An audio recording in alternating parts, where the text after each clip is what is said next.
নমস্কার বন্ধুরা, মানসীস রান্নাঘরে আবারও আপনাদের সবাইকে স্বাগত। সবাই কি করছো? আমাদের এখানে তো প্রচুর বৃষ্টি পড়েছে। আপনাদের সবাই কোথায় কীরকম বৃষ্টি পড়েছে জানাবেন। এখানে তো বরফও পড়েছে, তাই ঠান্ডা ঠান্ডা ওয়েদার। কি রেসিপি নিয়ে চলে এলাম? পনিরের রেসিপি। এখানে আমি পনির নিয়েছি 250 থেকে 300 গ্রামের মতো। তো চলুন আজকে আমি পনির রেসিপিটা দেখে নিই কেমন করে বানাচ্ছি। প্রথমে পনিরগুলোকে পিস পিস করে কাটলাম এবং পনিরটাকে একটু ম্যারিনেট করব। তার জন্য হলুদ, লঙ্কা গুঁড়ো, জিরে গুঁড়ো আর একটু সাদা তেল দিয়ে আমি ওটাকে ভালোভাবে মশলাগুলোকে পনিরের সাথে মিশিয়ে 5 মিনিটের মতন রেখে দেবো। এখানে ভালো করে এক একটা পিস আমি ভালো করে মশলাগুলোর সাথে মিশিয়ে নিচ্ছি, যাতে পনিরের টেস্টটা খুব ভালো লাগে খেতে। সব মেশানো হয়ে যাওয়ার পর এটা একটা আলাদা ফ্লেভার আসে এবং কিছুক্ষণ একটু রেস্টে রেখে দিতে হয়, তাহলে মশলার পনিরের ভেতর ঢুকে যাবে। ওটা অতক্ষণ রেস্টে থাকুক, আমি তাহলে পনিরের মশলাটা রেডি করে নিই। কড়াই চাপানোর পর ওটার মধ্যে আমি একটু তেল দেব। একটু তেল দেওয়ার পর ওই পনির যেগুলো আমি রেস্টে রেখেছিলাম, পনিরগুলো মশলা মাখিয়ে সেগুলো আমি একটু হালকা আছে, বেশি লাল না, একটু ভেজে নেব। তো এর মধ্যে আমি 1 চামচ দিয়ে দিলাম সাদা তেল। আপনারা চাইলে সর্ষের তেলও করতে পারেন, কিন্তু সাদা তেল করলে বেশি ভালো। বাটারও করতে পারেন, যার যদি বাটার পছন্দ হয় তো বাটারও করতে পারেন, ঘি পছন্দ তো ঘিও করতে পারেন, নিজেদের চয়েস। আমি এক একটা করে পিস, এখানে তেলটা গরম হয়ে গেছে, দিয়ে দিচ্ছি এক একটা করে পিস এবং 2 মিনিটের মতন এটাকে ভেজে নেব হালকা আঁচে। আমার ভিডিও রেসিপিগুলো যদি আপনার ভালো লাগে তো অবশ্যই লাইক, কমেন্টস এবং সাবস্ক্রাইব করে দেবেন। আর যদি ফেসবুক পেজ থেকে দেখে থাকছেন ভিডিওটি, তাহলে লাইক, কমেন্টস আর ফলো করে দেবেন।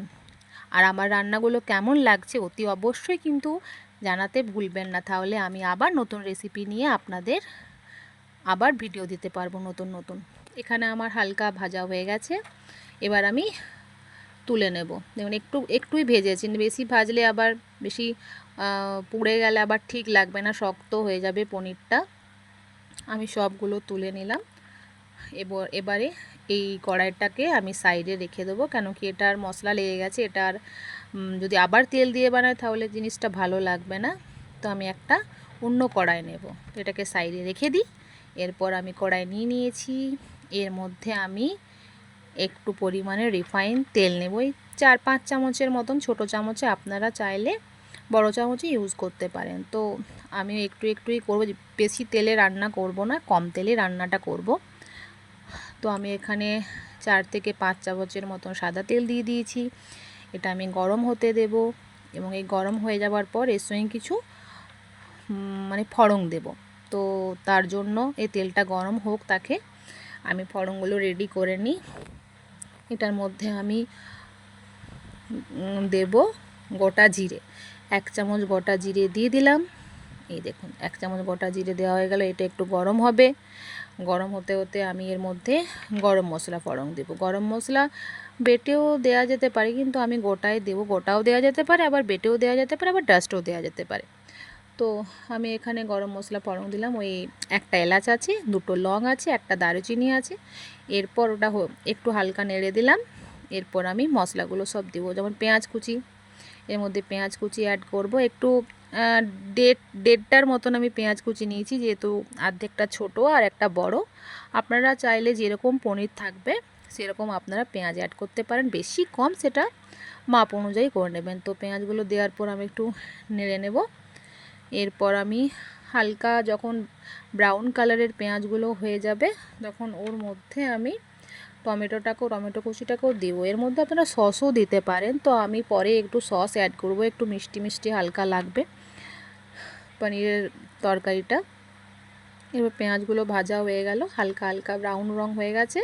এবার এর মধ্যে আমি একটা ছোট টমেটো কুচি দিয়ে দেবো। তো টমেটো কুচিগুলো ওর সঙ্গে ভাজতে শুরু করব। পনিরের সবজি রুটি, লুচি, পরোটা, নান সবার সঙ্গেই চলে। পনিরটা খাওয়াটাও খুব উপকারী। তো হ্যাঁ, এর মধ্যে আমি আদা রসুন পেস্ট মিক্সিতে করিনি, এমনি গ্রেট করে নিয়েছি। আপনারা চাইলে মিক্সিতেও মিহি করে পেস্ট করতে পারেন, তবে আমি এখানে গ্রেট করে নিয়েছি। তো আদা রসুনের পেস্টটাকে ভালো করে ওই পেঁয়াজ কুচি আর টমেটো কুচির মধ্যে নেড়ে নিলাম। একটা খুব সুন্দর সেন্ট উঠছে রসুনের। তো সেন্টটা তো আর আমি দেখাতে পাচ্ছি না, বা কেউ নিতেও পারবে না, আমি নিজেই নিয়ে নিলাম একটু সেন্টটা। এর মধ্যে আমি 1 চামচ হলুদ গুঁড়ো, 2 চামচের মতন কাশ্মীরি লাল লঙ্কা গুঁড়ো, এটা ঝাল নয় কিন্তু, শুধু লঙ্কা গুঁড়োটা মানে রঙের জন্য। ঝাল হলে বেশি আপনারা এর সঙ্গে অ্যাডও করতে পারেন ঝাল লঙ্কা গুঁড়ো। তো আমি এখানে কাশ্মীরি লঙ্কা গুঁড়ো দিয়েছি, এর মধ্যে নুন দিলাম, একটু জিরা গুঁড়ো দিলাম। এবার ভালো করে মশলাগুলো পেঁয়াজ ও টমেটোটার সাথে ভালোভাবে মিশিয়ে নেব। এই মশলাটার সঙ্গে মেশানো হয়ে গেলে ওর মধ্যে একটু আমি জল অ্যাড করে নিলাম। ড্রাই হয়ে যাচ্ছে মশলাগুলো, একটু জল নেওয়ার পর ওটাকে আমি, মশলাটা ভাজতে থাকবে তাহলে সেদ্ধ হয়ে যাবে, পেঁয়াজ টমেটো আদা রসুন এগুলো সব ভালোভাবে ভাজা ভাজা হয়ে যাবে। আর একটু জল অ্যাড করে দিলাম, আমি ভালোভাবে নেড়ে নিলাম। তো এখানে একটা আমি জিনিস অ্যাড করব, যেটা আপনারাও করতে পারেন, এটা আমার চয়েস। আপনারা এর সঙ্গে দইও অ্যাড করতে পারেন, এর সঙ্গে আপনারা দুধও অ্যাড করতে পারেন, সবার আলাদা আলাদা চয়েস থাকে। তো এরপর আমি একটু কস্তুরি মেথি দিয়ে দিয়েছি। কস্তুরি মেথি দেওয়ার পর একটু পনির বাটার মশলা অ্যাড করেছি, মানে পনির মশলা অ্যাড করে দিলাম ওটার সাথে, এবং একটু ফুটতে দেব। তো এখানে একটা আমি অ্যাড করব একটা জিনিস, যেটা আপনারাও করতে পারেন চাইলে, আপনাদের সম্পূর্ণ চয়েস। আমি এখানে একটু সস দিলাম, টমেটো সস, একটু মিষ্টি মিষ্টি ভাব আসবে, বেশি দিলাম না, যেহেতু টমেটো অলরেডি দেওয়া আছে আমার। তো একটু টমেটো কেচাপ দিলাম, এটা অপশনাল, আপনারা দিতেও পারেন নাও পারেন। এরপর আমি এটার মধ্যে যে জিনিসটি অ্যাড করব সেটা হচ্ছে 1 চামচ ময়দা আমি ছোট বাটিতে একটু জল নিয়ে গুলে দিয়েছি। এটাতে আপনারা কর্নফ্লাওয়ারও অ্যাড করতে পারেন, দইও অ্যাড করতে পারেন, যদি বাড়িতে দুধ থাকে দুধও অ্যাড করতে পারেন। তাহলে এরপর আমি যেটা দিয়ে দিলাম, এটা কি হবে, এটা একটু গাঢ় ভাবটা হবে, যেটা পাতলা পাতলা লাগছিল জলটা, সে জলটা পাতলা লাগবে না। এটা দেওয়ার পর একটু দেখুন কি সুন্দর একটু থকথকা ভাবটা এসেছে, দেখতেও ভালো লাগছে। পাতলাটা দেখতে ভালো লাগছে না, তার জন্য আমি এটা একটা দিয়ে, মানে এটা আমার নিজের ইচ্ছে থেকে আমি করেছি, আপনারা চাইলে করতেও পারেন, চাই অন্য কিছু দিতে পারেন, কর্নফ্লাওয়ার বা যেগুলো বললাম সেগুলো অ্যাড করতে পারেন।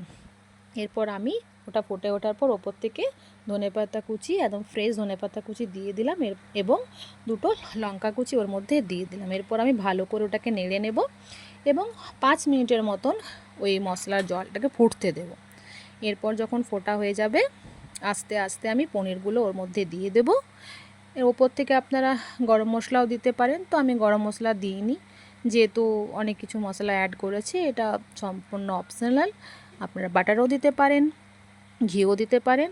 তো আমি এটা সব দিয়ে দিলাম, এবং ওই যে পনির ভেজে রেখেছিলাম মশলাগুলো, ওটাও আমি ওটার সঙ্গে দিয়ে দিলাম।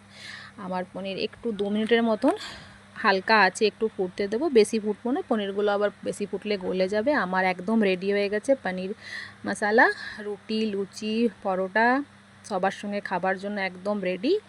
দেখে কেমন লাগছে জানাবেন কমেন্ট বক্সে। আমার তো দেখে ভালো লাগছে, আপনাদের কেমন লাগছে অতি অবশ্যই জানাবেন, এবং এই রেসিপিটা আপনারা অবশ্যই একবার বাড়িতে ট্রাই করবেন। আর কেমন হয়েছে নিজেরা বানিয়ে সেটাও কিন্তু জানাতে ভুলবেন না। আমার একদম রেডি হয়ে গেছে, একটু ফুটছে, এরপর নামিয়ে দেবো। এবং ডিনারে পায়েস বানিয়েছিলাম, সেটা হয়নি দেখানো ভিডিওতে। পনির পায়েস রুটি আমাদের ডিনারের জন্য রেডি। থ্যাংক ইউ আমার ভিডিওটি সম্পূর্ণ দেখার জন্য।